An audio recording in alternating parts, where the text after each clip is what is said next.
Greetings, everyone, and welcome to our special Labor Day edition of the Talk-ish-show, a show where we talk about a little bit of anything and everything. I'm your host, John Medina.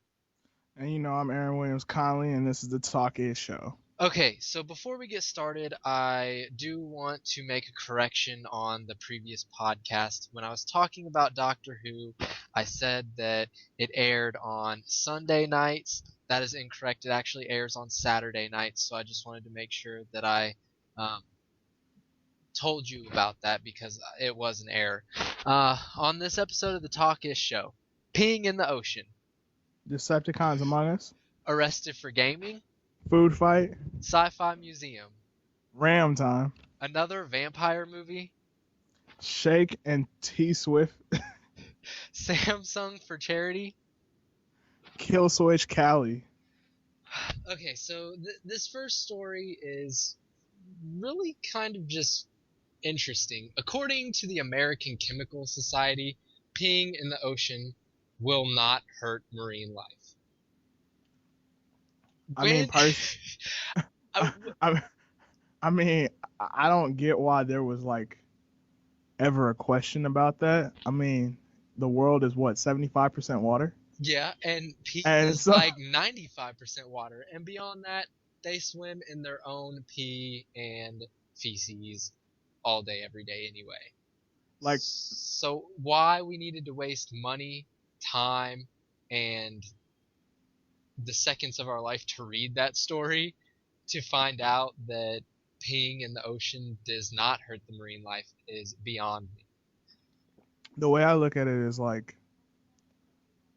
animals, they have feces and they do their business in the water as well. So why would human pee ever have it? I don't get it. I was kind of confused. I'm just glad this is what we're funding with our tax dollars. That's what's up. Well, I mean, people can drink their own pee 3 times before it becomes lethal. So why would it be lethal to a fish?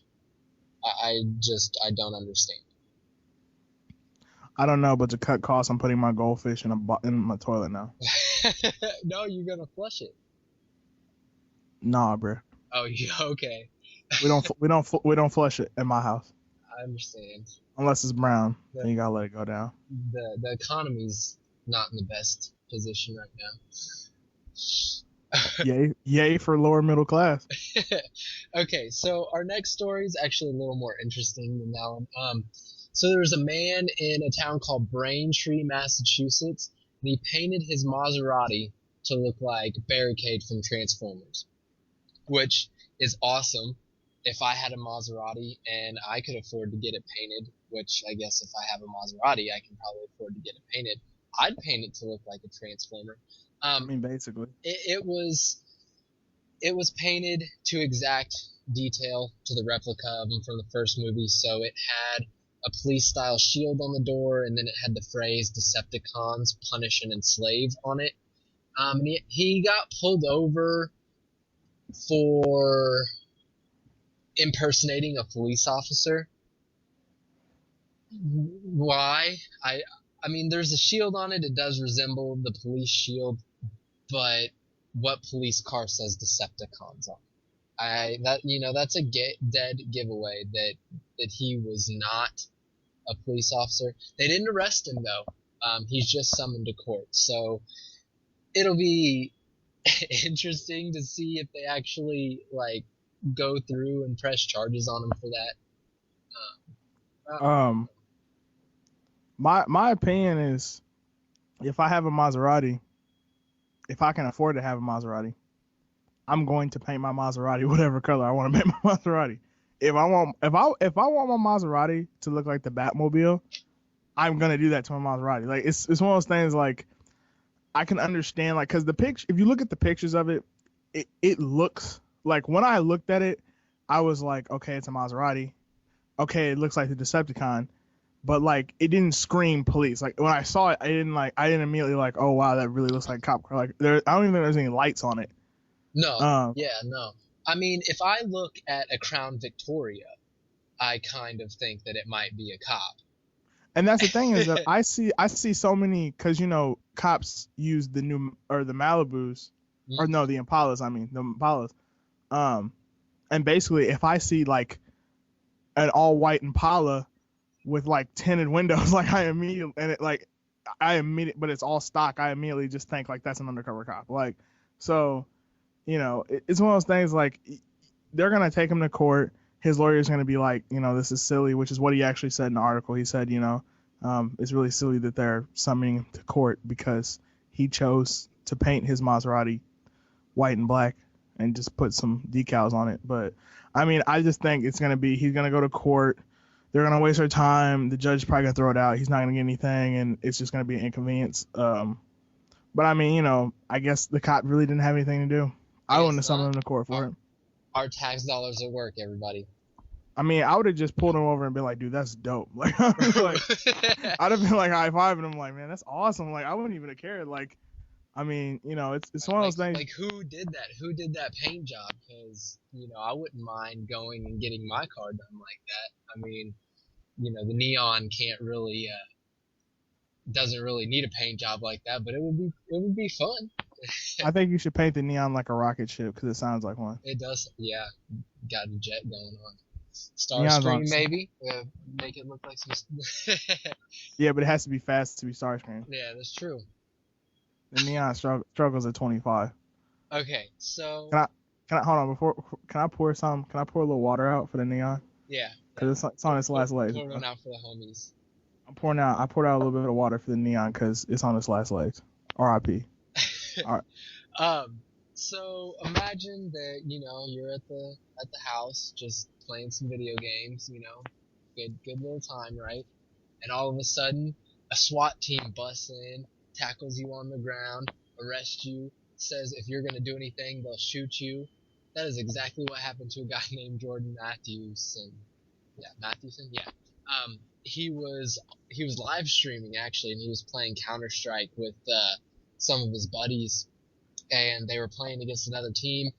And apparently, this is something that people have started to do when they're playing people against games, and it's called swatting. And what it is it's when the opposing team or somebody from the opposing team forces an armed police response by calling in a false report on rival gamers. And apparently, his Twitter name is Screw Payne. Has claimed responsibility for it, and he called and said that there was a hostage situation. And so the SWAT team went in there and busted in. Now they arrested Jordan Matthewson originally, but they let him go when they realized that it wasn't a hostage situation, and it's pending further investigation. They haven't made an arrest on whoever the person is that actually called in the claim, but I mean, that's just, I'm all down for some pranks and some jokes and stuff, but I don't know, that's getting a little too serious. One, that can be really dangerous. Hostage situations are never good. Two, I mean, all the time and the effort that it takes for the SWAT team to get ready, to get everything together and to go to this place, and it's not even real. And it could be taking away from a situation where those SWAT people are actually needed, And see, now, John, I am a big Netflix fan, registered trademark. And that is like literally, I don't even watch TV anymore. Like, we have TV and I don't even watch, I just watch Netflix. And I've actually, I've never heard about it happen in real life, but I actually saw it like on an episode of Netflix when I was watching CSI Miami. And it wasn't a gamer necessarily, but it was called swatting, where somebody phoned in a fake SWAT call and they came, busted down the house, and actually I got shot. But once again, this is a TV show, so not real life. But I personally think that it's really kind of taking advantage of, because SWAT is kind of one of those special things. I mean, it's not, you don't just call SWAT, just call SWAT. You know what I mean? And I feel like for someone to like play with it like that and just be like, hey, there's a hostage situation going on a rival gamer, it just kind of speaks to how back in the day my mom, you wouldn't let me buy Grand Theft Auto San Andreas because she thought it was too violent. Like, it's kind of just because people play games like Counter-Strike and Call of Duty and Battlefield and kind of get a little too into it to the point now like they're taking out the competition by calling SWAT on them. Like that's not okay. Like Right. And it's mind blowing to me, really. I mean, no matter how mad I'm frustrated I'm getting at a game or whatever, I'm gonna rage quit before I'm gonna actually legitimately call the police and try to get a SWAT team to go over and take out whoever I'm playing. And it was it I the situation was bad, but I think that him being on live stream might actually have been good because people can see how serious it actually gets. They have the audio from it. They heard them bust in. They heard what the police said to him. They heard what he said, and he was an innocent guy, and they didn't think he was innocent because they got the call and they were treating it like a hostage situation. And and I think that it's good that it has been put out there. Not, I don't think it's good that it happened, but I think that it's good that it's been publicized now and people are talking about it, and hopefully it will put a stop to it. Unfortunately, the way the world works, it'll probably increase the chances of it happening because somebody will get the idea, oh yeah, I should do that sometime. But you know, we can try to have hope in humanity, and hopefully we won't hear much more about these swatting incidents. I mean, once again, it's just another way for kids to deal with boredom. Unfortunately, which probably one of the truest statements I've ever heard about this generation of kids. Not that we're that old, that we're like not in part of this generation, but the generation of younger kids is, they know everything but have experienced nothing, Yeah. and so they don't come into adulthood necessarily, or late adolescence with the same type of mindset we do. And the reason why is just because, everything's at their fingertips. So, I mean, you can pull out your phone and Google search things. I mean, I'm not going to say I don't do it. I mean, I pull out my phone daily to Google search something I really want to know, but you just don't get any genuine experiences to learn from these days. Right. Uh, They don't have to go to the library and get the encyclopedia out and try to figure out what mm-hmm. they're looking for. Uh, the internet, I mean, it's done a lot of great things, but it Facebook, social media, for example, it's great. It lets everybody communicate. I can talk to people halfway across the world that I never would have talked to before, but at the same time, a lot of experts say that it reduces face-to-face conversation. People are uncomfortable talking to each other face-to-face when they would rather just go home and Facebook chat. You know, okay, so our next story is actually really, really, really cool. It's called the Tomatia Battle, and it's in Banal, Spain. I hope I'm pronouncing that right. Probably Basically, not. probably not. You're right, but uh, basically, what it's about is it's a food fight with tomatoes, and the entire town does it. They actually have made it to where tourists can pay 10 euros, which is $13. Hold And on, hold on, hold on, hold on, hold on. €10 is equal to $13. yeah, the euro is worth more We have than the fell dollar. off. Wow. But they can use or they can pay the money and then they can go and start the tomato food fight in the town. This year, that was the second year that they allowed people to pay for it, and it was their original reason for allowing people to pay for it and come in as tourists was to help pay off some of the debts that the town had, which is a great idea. I think that's really good. Um, it was inspired by a local food fight that was done by children in 1945. Now, that was probably a really small thing.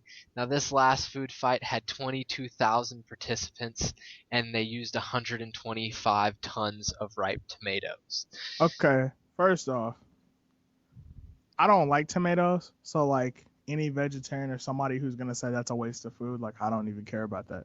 Um, Second off, that is probably like the best water balloon fight in the world. Like, I mean, essentially that's what it is. Um, I think it's a great thing. I mean, it's really kind of, it's like smart of the town to kind of think outside the box and to kind of use like something a part of their history to be able to raise money in order to pay off their debts. So it's kind of like, they're basically fueling the economy by doing it. Because to be honest with you, if you like, does this not sound like something you'd want to do? I mean, it would be awesome. And if you get online, you can look at up some of the pictures from it, and it looked like a lot of fun. The whole town was doing it. Everybody was having a good time. I think it would be a lot of fun. Now, I mean, it is technically a waste of food or whatever, but I don't like tomatoes that much either, so I'm Yeah, not. so It's not killing me. But at the same time, there are a lot of countries and people that don't have enough food to survive, and so there's always that part. But and the thing is that, you know, for all those people who are saying it's a waste of food, and for people who might feel some type of way about the battle or whatever, I mean, bring a bowl. Get some tomato soup, man. that's You know, that's what bring I'm a hot saying. dog. Bring a hot dog. You know what I Yeah, mean? Like, if you think it's a waste, don't let it all be a waste. Bring some food. Bring some pasta. You know what I mean? right. Like Throw some some fresh. noodles in it. Exactly. You know what I mean? Put Like some basil on there. You good? you can cook up, man. You can cook up at Yeah. the festival. Like, Just you know, you can help a start a country little out. campfire, grab a bucket, and just start shoveling some in and cook it, man. You do what you got to do. The homeless people, if there are any in that town, are probably really excited. They got some food. So, I mean, there's a Yeah. bright side there, you know? Okay, so this next one is actually, I'm super excited about this because it is a museum of science fiction. That's awesome. Oh They're my. getting ready to build a museum of science fiction in Washington, D.C. It's I gonna am not a sci-fi guy. I'm the sci-fi guy for sure. You are a sci. I am a sports guy. It's going to feature works of science fiction in literature, TV, film, music, video games, and art with themes of creators, vehicles, time travel concepts, aliens, computers, robots, and miscellaneous technology. That is awesome. I Pass out if you walk in there. definitely want to go in there. You know, I mean, it's going to have a bunch of stuff from our childhood before we were born. It's going to have some more current stuff, and I'll be really excited to see what they put in it and how they decide to do it. Of course, you know, there'll be an entire section for Star Trek, probably an entire section for Star Wars, and, you know, maybe Battlestar Galactica, Doctor Who, things like that. It'll be really interesting to see. They I are think the most interesting thing to see is going to be when the Star Wars guys walk past the Star Trek guys and like mean mug them. I think that's going to be awesome.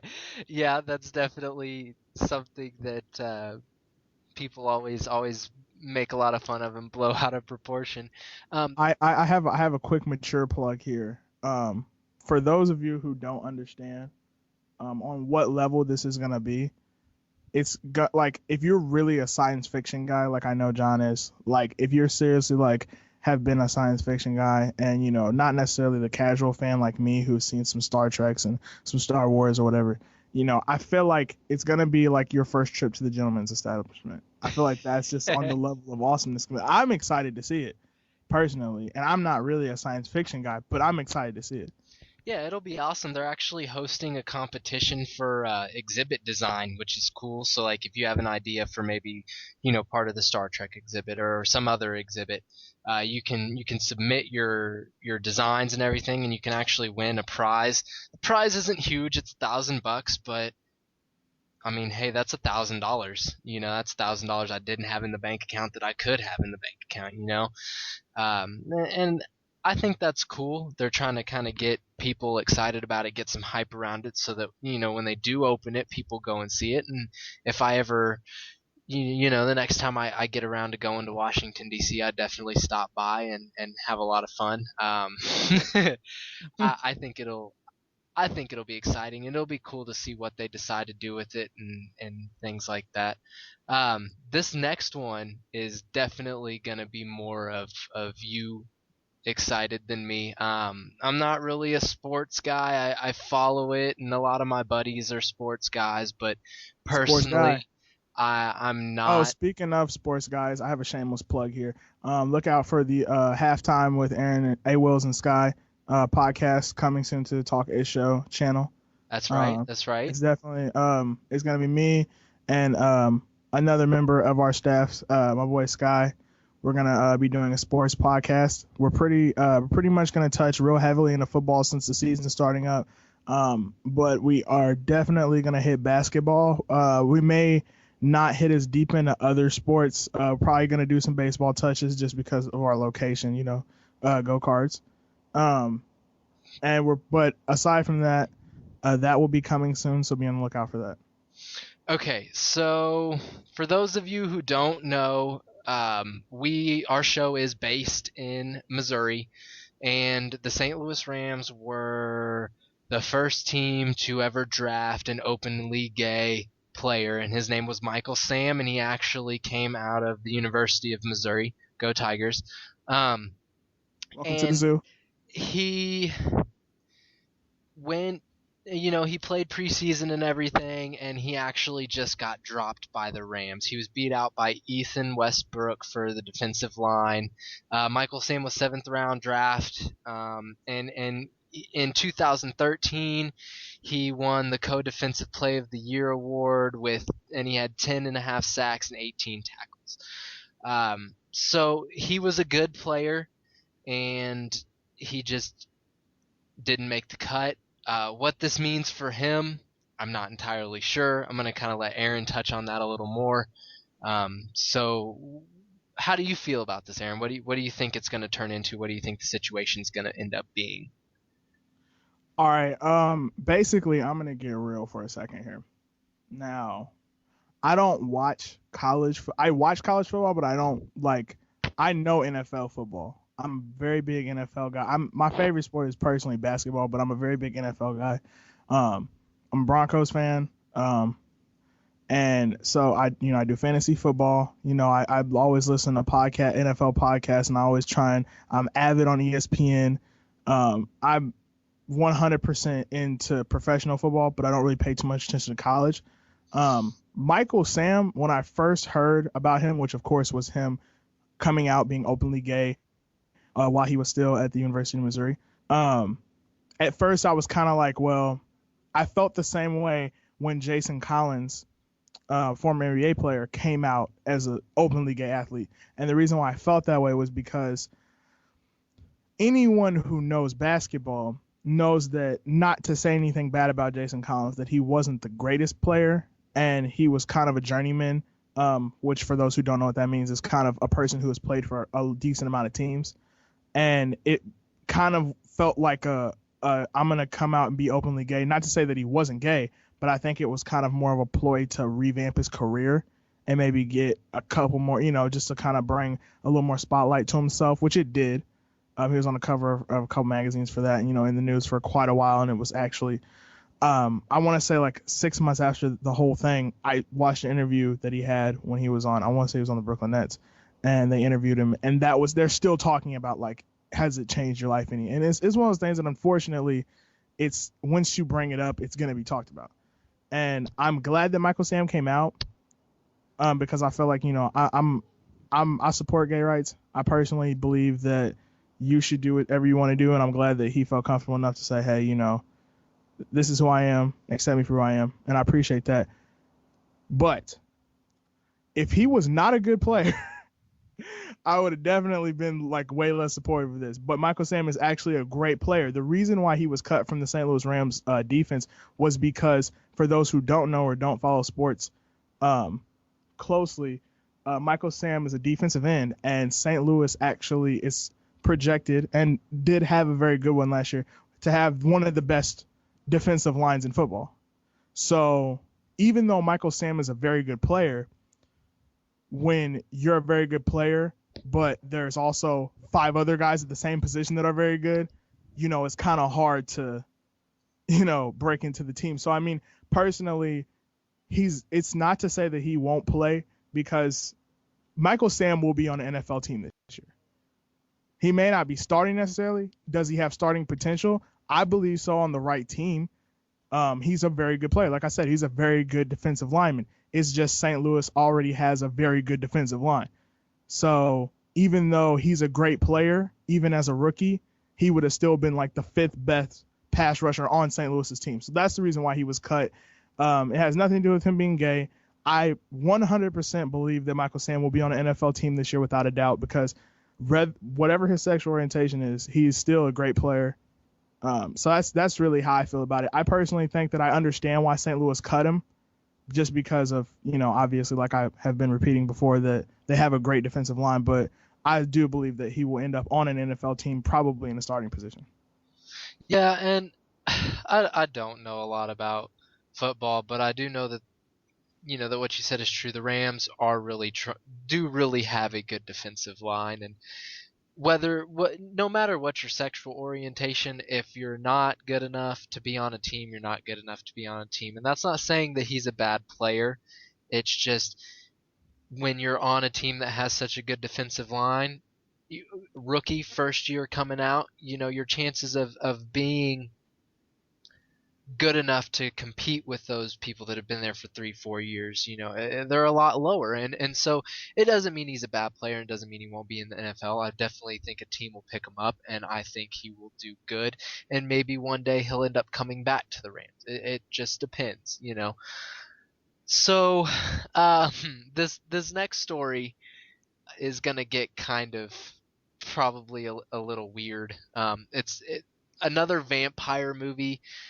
Basically was hinting towards Blade. So rumor has it that Wesley Snipes is going to reprise his role as Blade.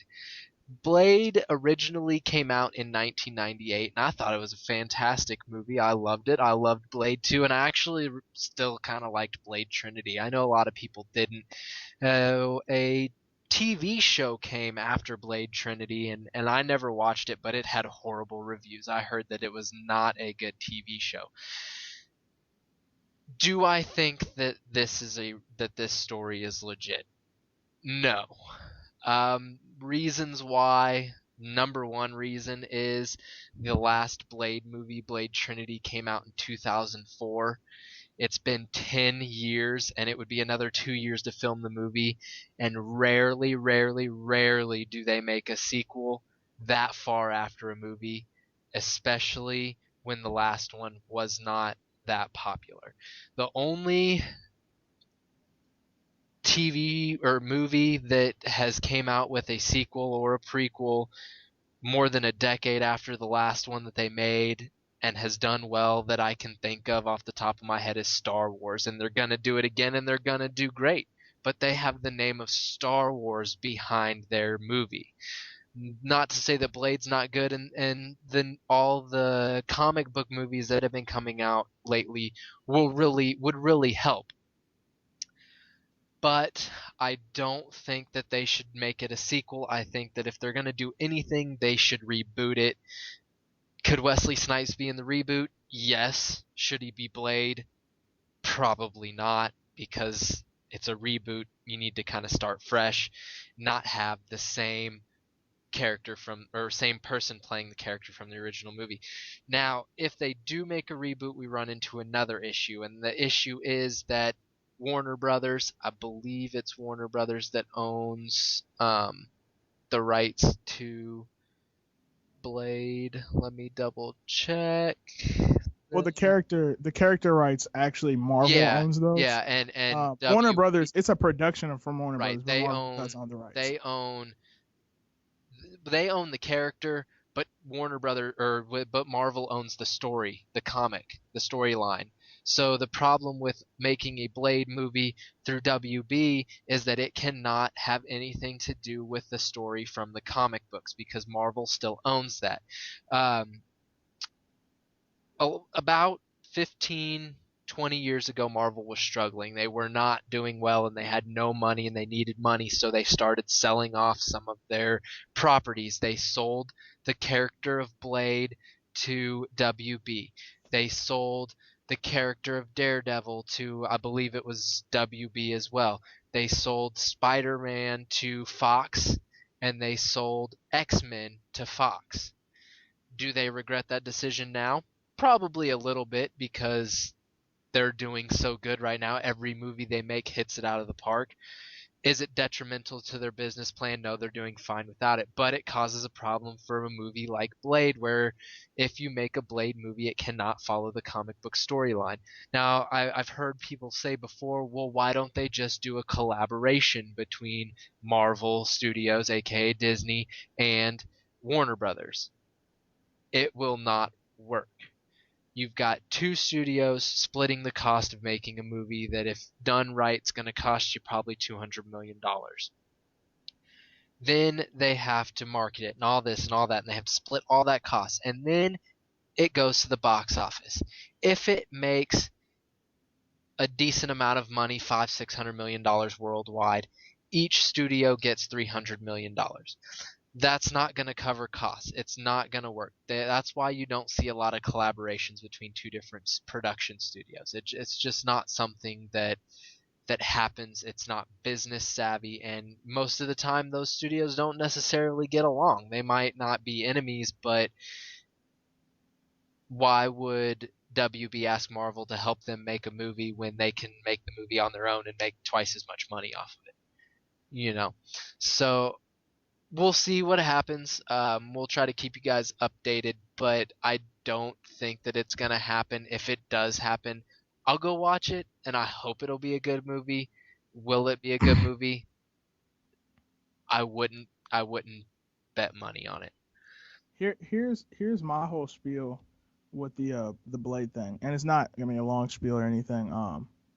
Personally, I like the Blade movies. I always kind of thought that, and just to be honest, I'm African American. There aren't really too many African American like comic book characters. Black Panther. Well, Black Panther, of course, and of course the original Green Lantern. So that's probably why I liked Blade the most, and also the idea of a vampire killing other vampires was awesome. But I personally don't think that you're correct. I think you're correct with the whole it's been how long it's been since they made the last Blade.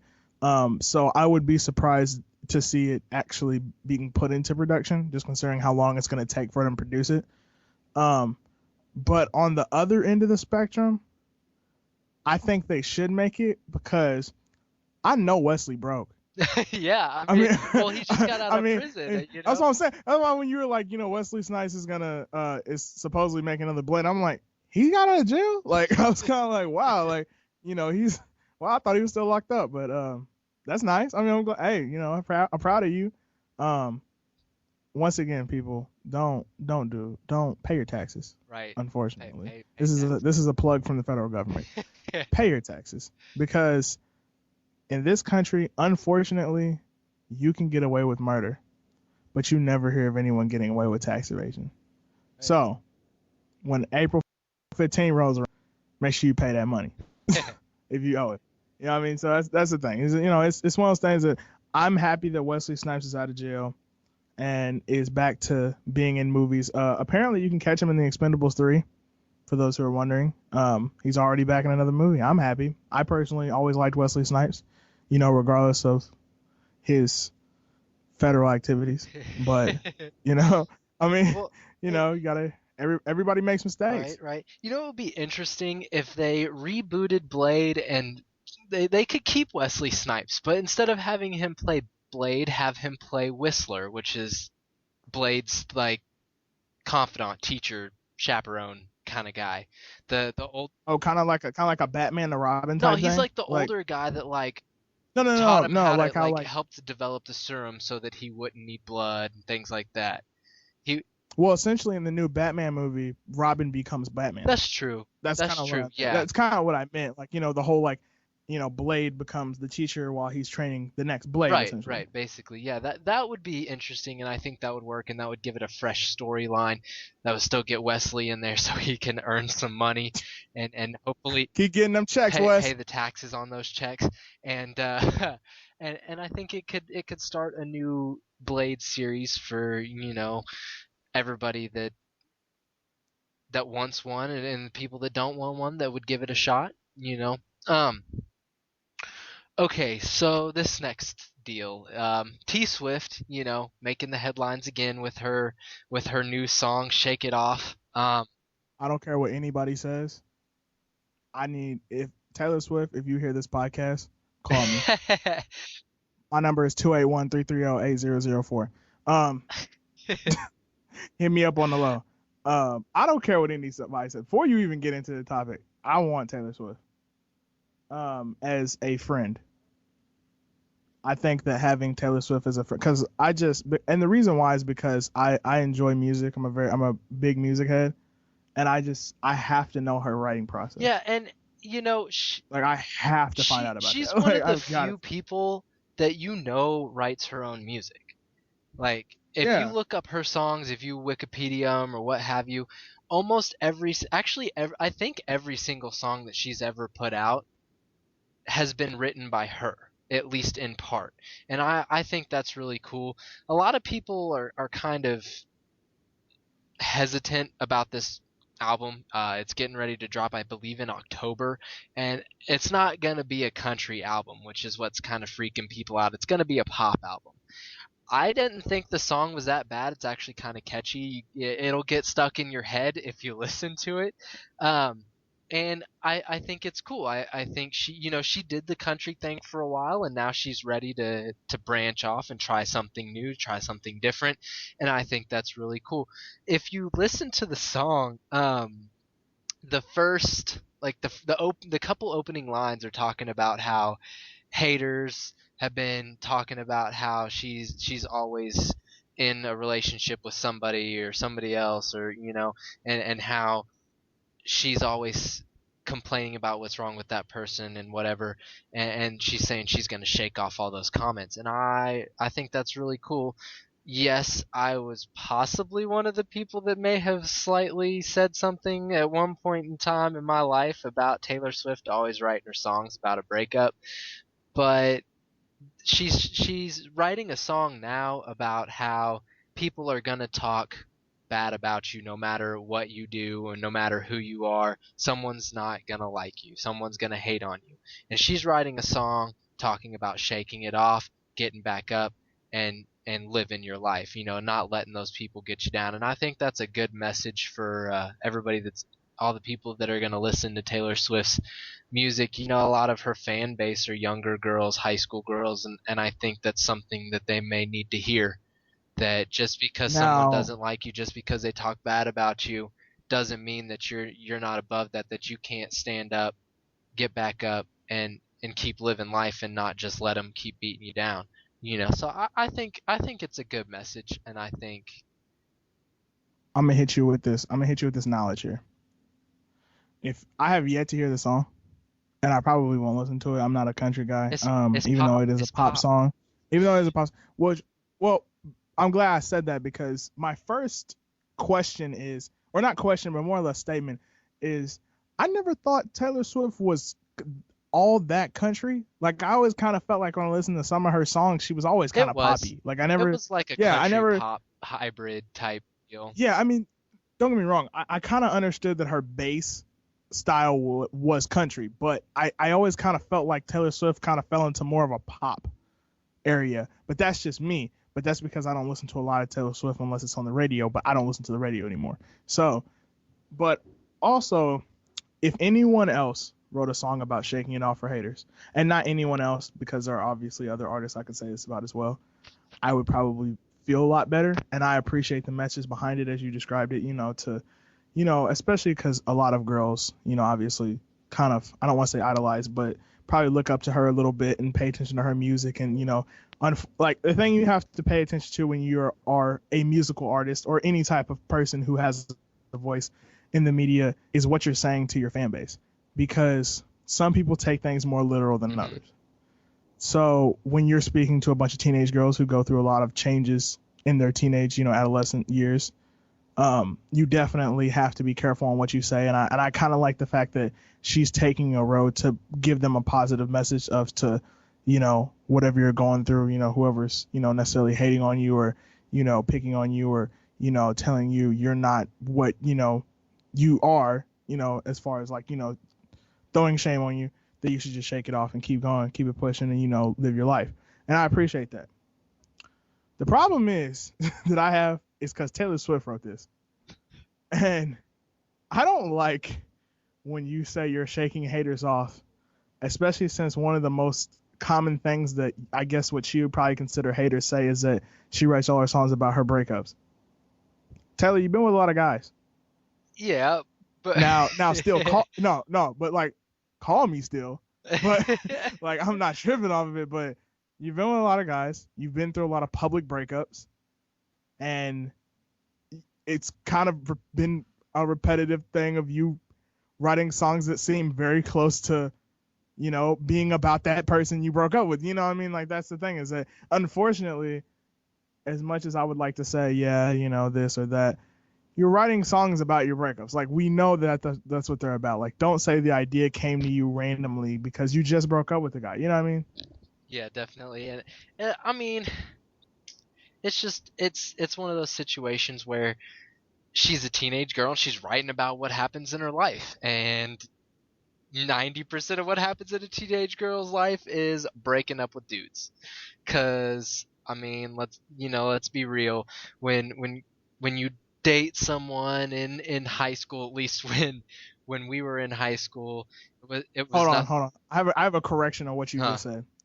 She's not a teenage girl. This girl's Well, 24. She's older than us. now she is. But when she wrote most of those songs, she was a teenage girl, and that was kind of what was happening in her life.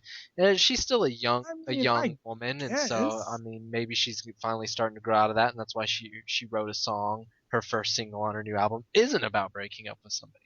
We'll see, you know, but It's probably about an ex-boyfriend who tweeted at her crazy and shaking that hater off. That's probably what it's about. It's probably low-key about a breakup. She just figured out how to mask it a you little might better. not be wrong. You might not be wrong, sir. I don't think I'm wrong. That's why I We will said have to wait and see. I may or may not have some inside Okay. information. That's why I said. Okay, so this next story, um, it's really cool. It's really interesting. There is an ex-Apple employee. He worked in Canada and he was a Apple expert or an Apple specialist, excuse me, and his name was Sam Sung. And he no longer works for Apple, but his business cards said Samsung Apple specialist.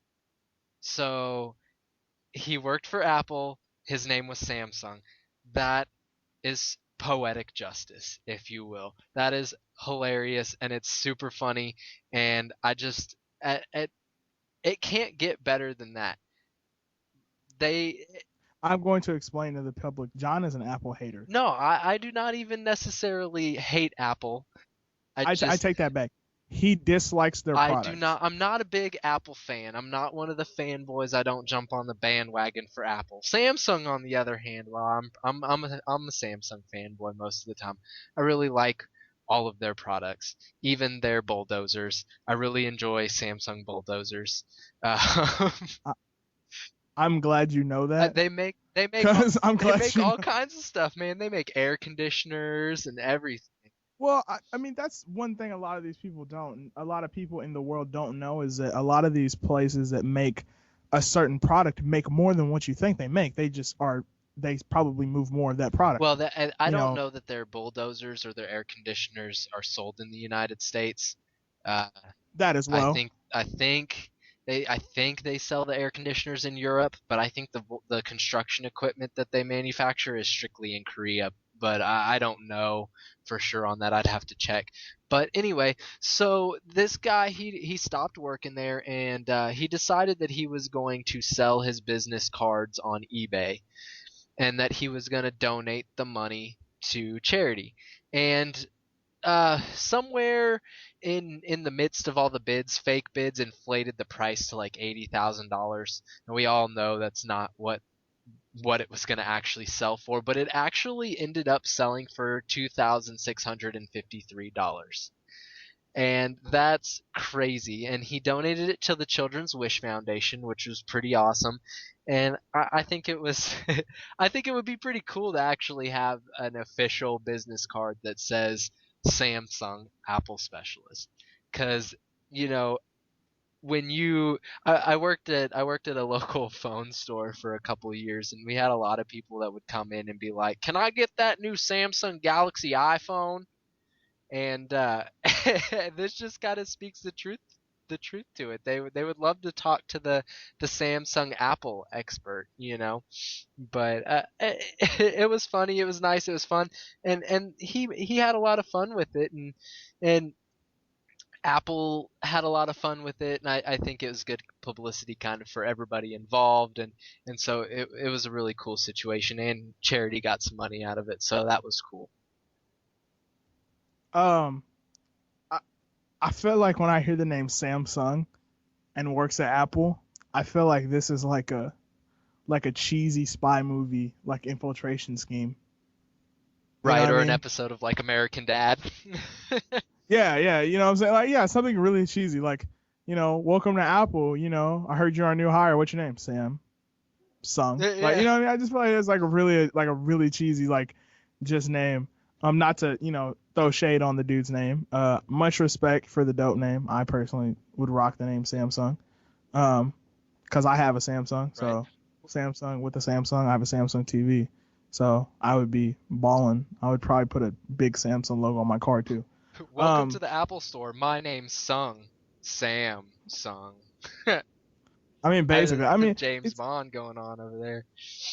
I just appreciate that he took what I believe I appreciate the fact that he took what was useless business cards lying around, kind of popularized them just because I mean his name, it's just his name, what I mean, it's not like he chose this name or he switched his name. It's just his name, and it just happens to be an ironic thing that a guy named Samsung works at Apple. And I like the fact that he turned that into a charitable thing when he was no longer working at Yeah. Apple. I I like wonder that. if we'll see the next Galaxy commercial have Samsung in it. No, no, no, not at all. or Stop it. or I wonder if we'll see the next Apple commercial have Samsung in it. That would be kind of interesting to see. I don't know the terms of why Nah. he left the Apple Store, so I don't know if they were good or bad or what have you. But that would be kind of funny to see. I don't think they'll do it, but it would just be funny. Um, so our next story, and is actually going to be our last story. We're running through our time pretty quick here. Um, in California, a lot of my family actually lives in California, so I try to keep up with what's going on in California a lot because my family's there. The governor Jerry Brown signed a law recently that made it to where smartphones in California have to come with a kill switch or an anti-theft device that users can activate if their phone gets stolen. I think this is really cool. According to the National Consumers League, like 1.6 million Americans had a handheld device stolen in 2012, and that number is exceedingly low to probably the actual number because half the people that got their phones stolen probably didn't even actually uh, turn it into the police or anything like that. As I said, I worked at a local phone store, and at least 2 out of every 5 people that brought their or that came in and said their phone got stolen or lost, they thought they lost it. It might have been stolen. They did not report it. They didn't, because what's the point in reporting something that you're not going to get back? It's not, the chances of the police finding your actual phone are very low. If they do find it, it's going to be evidence for the case, blah, blah, blah, yada, yada. By the time you get it back, it's going to be so obsolete. You're already going to have another phone and probably another phone after the phone that you got to replace the one that got stolen. So the turning in your phone or reporting your phone as stolen is not high on people's list when it gets stolen. They just really want their information back, and they're worried about their privacy. They don't want whoever stole their phone having access to all of their information. And that's the purpose of this law. It's so that you can basically erase your phone if the phone is stolen. Now, most smartphones or apps already you can download an app on the phone that will serve as this function, but there are some issues if the phone's dead and things like that, then that you can't wipe it. Now, this kill switch anti-theft device is supposed to be able to wipe it even if the phone is dead. We'll see how that's going to work and how they're going to do that. There must be some kind of reserve battery that allows it to do that, and that'll be interesting.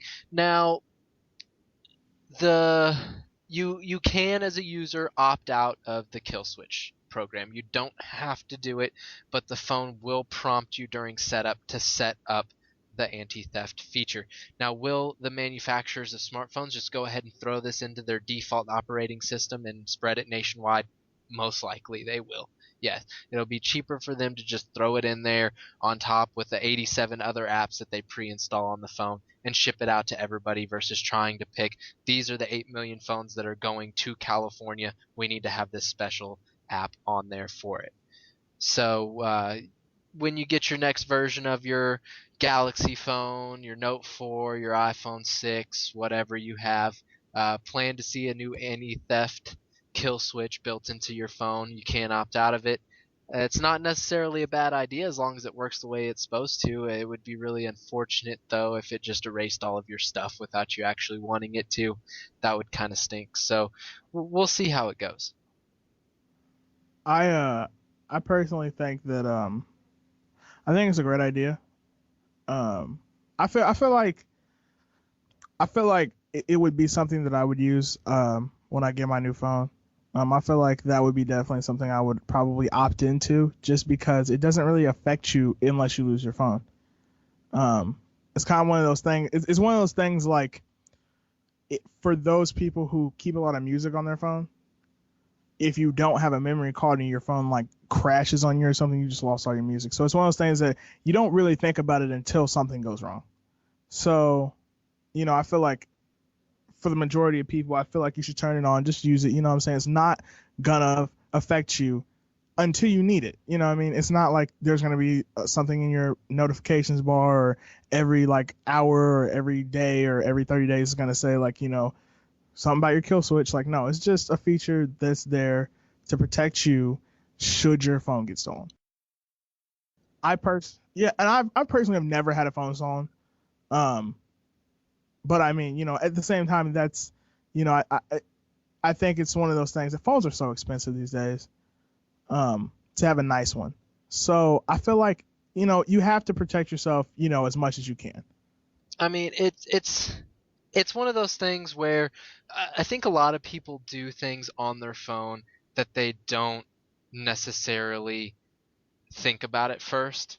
Like, oh, I'm gonna buy this on Amazon on my phone real quick. Your credit card information is somewhere in your phone.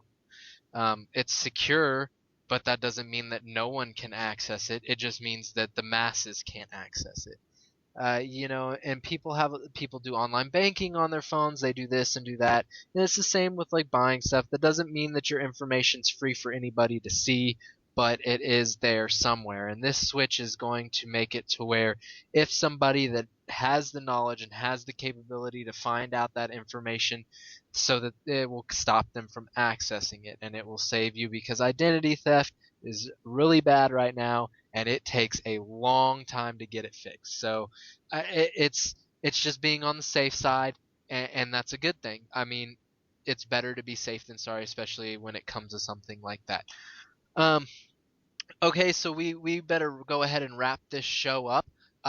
If you have any questions that you would like to ask us or have us answer on the show, feel free to email us at talkishshow@gmail.com. Don't forget to like us on Facebook, facebook.com/talkishshow, and Twitter @talkishshow. If you would like to subscribe to our podcast, there will be a link down below. And until next time.